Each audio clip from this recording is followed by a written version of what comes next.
A distant, fantastic future. Astronauts from different countries of Earth and alien commanders from different planets flock to the intergalactic Alpha Station. Alpha is a huge cosmic brain, mastering a huge amount of information on which the commonwealth of different worlds is created. This organization has one drawback. In an emergency release, it is announced that the size and mass of Alpha threatens the safety of Earth.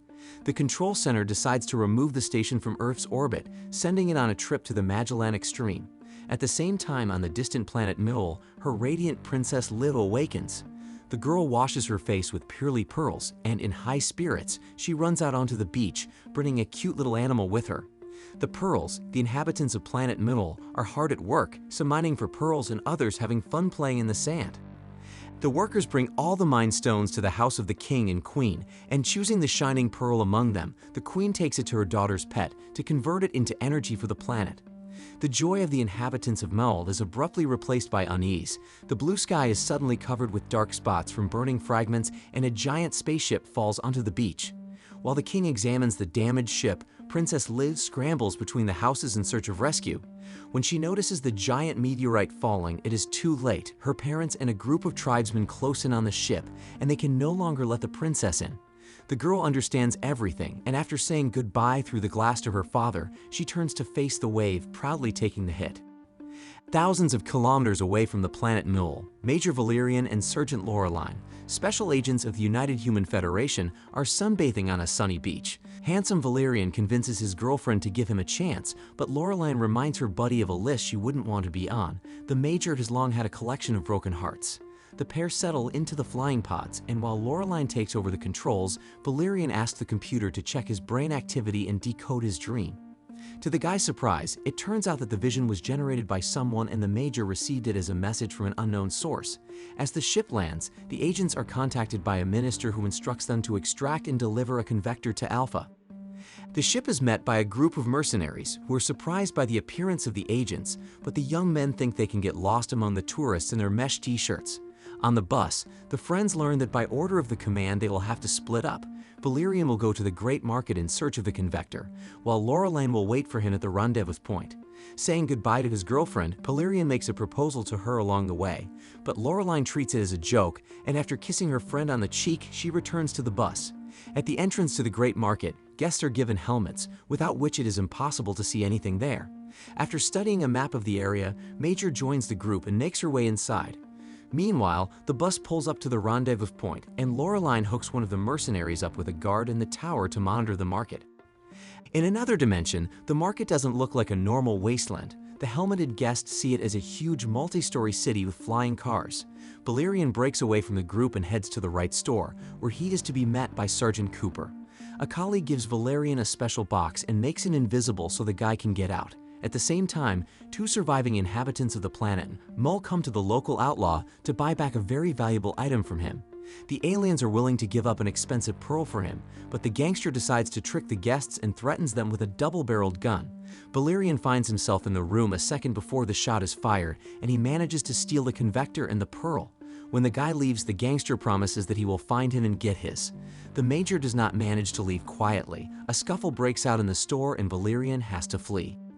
Due to the shooting, the guy becomes visible and gets under the arm of a guard who shoots him with magnetic balls. To escape, the Major falls down a sewer manhole and goes underground into an alien game club.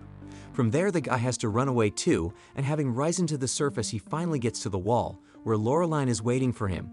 The girl helps her friend get out of the parallel world, and at the last moment, the pair manage to leave with the converter box and the purple pearl. The mercenaries standing guard spot the chase and relay the information to the agents. Undercover from the tower, the pair make it to the bus, which immediately kicks the gas, but the company still has to fight off a giant monster sent after them by a robbed gangster. Valerian calls his ship for help, and he and Laureline escape, leaving the crew to deal with the giant alone. The monster manages to jump onto the ship, and the Major tries to throw him off, but in the meantime the guy has to make excuses to his superiors for being too late. Finished with the stowaway, Laureline opens a drawer and pulls out a converter, a beast that has been generating energy on the planet Mul. To cure the creature, the girl sends it to a chamber with enriched uranium. Valerian sends the jewel to be diagnosed, and the computer tells him about the planet Mul, which was destroyed 30 years ago. The guy tries to find out details related to his dream, but the program turns out to be closed. Only the higher-ups have access to it. The couple prepares to land on Alpha, and Valerian brings up the subject of marriage again, but Laureline dodges the question and gets to work. Since their last meeting, Alpha Station has grown a lot. As they approach the landing pad, the special agents gather information about the peoples who inhabit the city of 1,000 planets.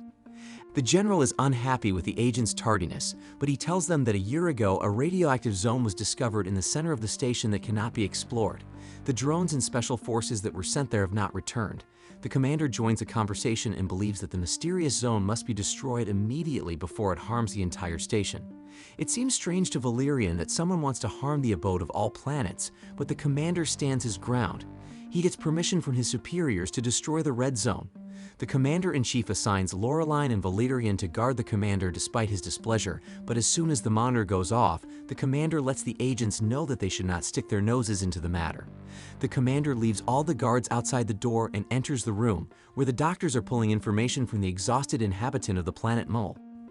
Learning that the alien is silent, the commander orders him to get what he needs at any cost. Valerian and Laureline come to the commander and he demands that the converter be given to him, but the girl refuses, assuring him that the beast will be safer with her. The entire company gathers for a meeting of the Security Council, and the commander orders the agents not to leave, while the commander speaks to representatives of other planets, telling them about the horrors of the Red Zone. Laureline, who is left to guard the entrance, is visited by guests, alien duckbills. The girl tries to learn something from them about the planet Mole, but the self-serving gossipers only tell her for free about Major Senka, who knew much about the tragedy of Mole, but a year ago he mysteriously disappeared. Laureline doesn't have time to get more out. An alarm goes off at the station, and the girl prepares to repel an attack by unknown raiders. The agents try to evacuate the commander, but all the doors are blocked. There's nothing the pair can do, and pearls break into the hull, which bombard the gathered with slippery cocoons. As the warriors leave, Valerian frees himself and frees Laureline. The pair realize that the pearls have kidnapped the commander, and the major, instructing his girlfriend to free the general, pursues the raiders to save the boss. The girl tries to lead her buddy out of the command post, but on her tip, Valerian has to punch through walls with his head. Despite the difficulty, the major runs through the alien settlements and nearly catches up with the pearls, but Laureline gets the airlock number wrong and the agent falls out into outer space.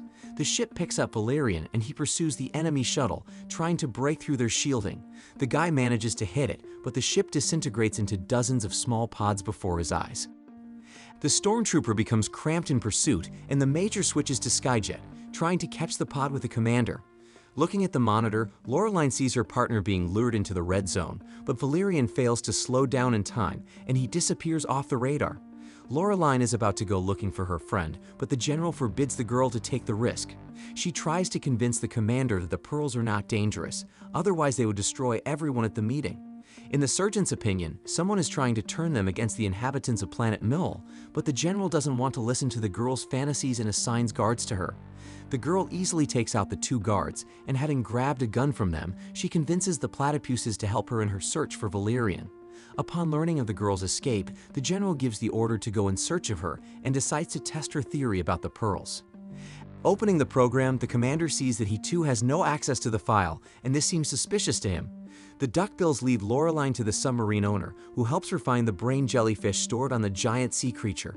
It's not easy for the boat, but the hunters find what they need, and having escaped the monster's jaws, they return to base. Now Laureline must put a brain jellyfish on her head to show her where Valerian is. The sergeant follows all the instructions and she manages to see some inscriptions, thanks to which the platypus makes her a detailed map of the search, but as soon as the girl leaves, the corrupt trio reports everything to the general. Laureline finds Valerian in his wrecked shuttle. The girl resuscitates her friend, but instead of words of gratitude, the major kisses her friend, making her angry about it. The general finds a prisoner who continues to be tortured for information. Octobar orders the doctor's arrest and frees Pearl, who asks the commander for help. While Valerian fixes the ship, Laureline admires the butterflies that drag her away. Catching the same insect, Major rushes to the aid of his friend and the trail leads him to the alien palace in Bliss Alley where the girl was brought. The computer prompts the guy to reincarnate and the Major goes in search of the costume. At the same time, the general discovers that someone has purposely erased all information about the planet Mole. Valerian finds a nightclub where the Glamopod bubble, a creature capable of assuming any appearance, works. Meanwhile, Laureline tries to negotiate with the aliens, but the language barrier prevents them from doing so, and the girl goes berserk.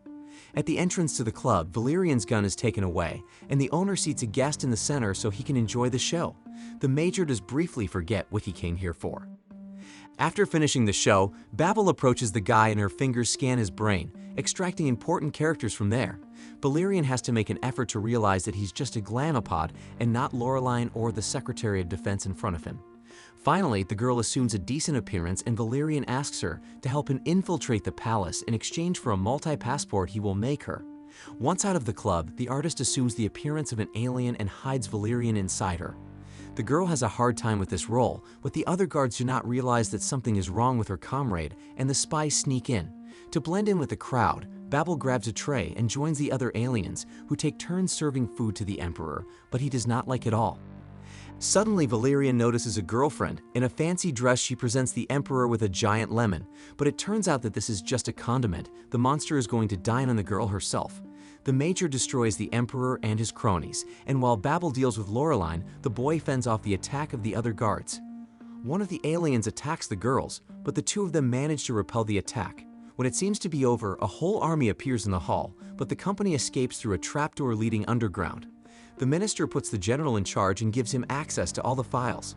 Opening the program, Octobar again stumbles upon classified information, but he manages to learn something.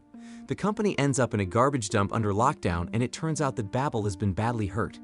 The girl manages to reincarnate into a beautiful character, and after asking her friend to take care of Laureline, she turns into ashes. Valerian leads his friend to the base, and along the way he admits that the voice of Princess Liv has been guiding him the whole time in his head. The pair make it to the red zone and are greeted by the king's son, Sui. The boy guides the guests through the mother-of-pearl layer, and they find themselves in a hidden city of pearls. The emperors know that their daughter's consciousness has chosen Valerian, and the mother happily makes contact with Leo. When the touching moment ends, the pearls tell the agents about their planet, about how happily they lived, and about how Maul died because of the war that happened over them. The wreckage of the ships destroy their beautiful world, but it could still have been saved if not for the commander's order to use forbidden torpedoes. Only a small handful of pearls managed to escape on a half-destroyed ship, and they drifted through space for many years, mastering information that was previously inaccessible to them. Thanks to the junkies, the surviving pearls made their way to Alpha, and for several more years they lived very secretly, exchanging knowledge and experience with some of the inhabitants of the vast system. Finally putting together all the knowledge and experience, the pearls have managed to build their own ship, on which they can restore everything exactly as it was on Null. For this they lack only a convector and a pearl. The commander comes to his senses and orders the major to arrest all the pearls, but the guy accuses the commander of destroying the planet Mull. At first, the commander assures that he did not know the planet was inhabited, but later he admits that he ignored the safety of the pearls in the name of his victory. The commander feels no guilt and orders his agents to eliminate witnesses from the planet Mull, but Valerian throws aside politeness and deals with the criminal man-to-man. At this time, the troops approach closely to the passageway by order of the general, who follows the commander's plan. Laureline is about to give the convector to the pearls, but Valerian realizes that this is overkill. They could both end up in prison for such a thing. The pair whisper for a long time, and eventually the girl manages to convince the major to give the people back what is owed to them. The army surrounds the passageway, but sensors show that there is no radiation or contamination. This once again makes the general wonder that not everything is clean in the commander's orders. The convector creates hundreds of pearls that power the ship and turn it into an island paradise.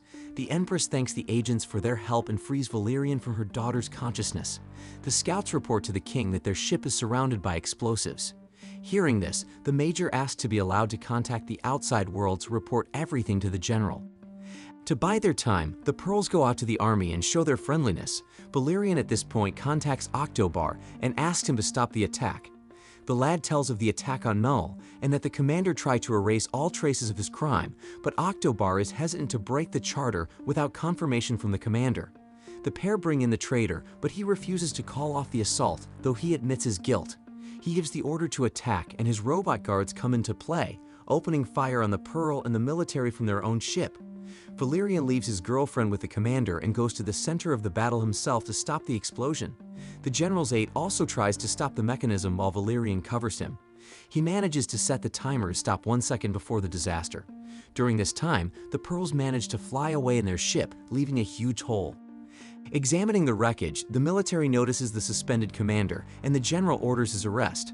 Valerian and Laureline Pearl are dropped off in space, not far from where the couple wants to spend their vacation. The Major returns to his proposal, and this time he gives his girlfriend a ring created from a magical pearl from the planet Mull.